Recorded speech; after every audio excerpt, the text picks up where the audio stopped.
How to upload all iPhone photos to Google Drive at once. To get started, first of all go ahead and open up the Photos application on your phone.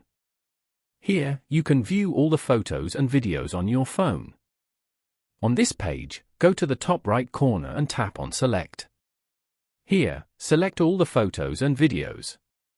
Then, tap on the Share icon at the bottom left corner. You can view all the sharing options available over here. Scroll down and tap on the Drive app icon as shown. Here, go to Folder below. And then, tap on the New Folder icon at the top right corner. Name the folder and then tap on Create. Then, tap on Save here below. After that, tap on Upload at the top. Following these steps, you can easily upload all iPhone photos to Google Drive at once. Thank you for watching. Please leave a like if this tutorial helped you, or leave a comment below if you have any questions related to the video.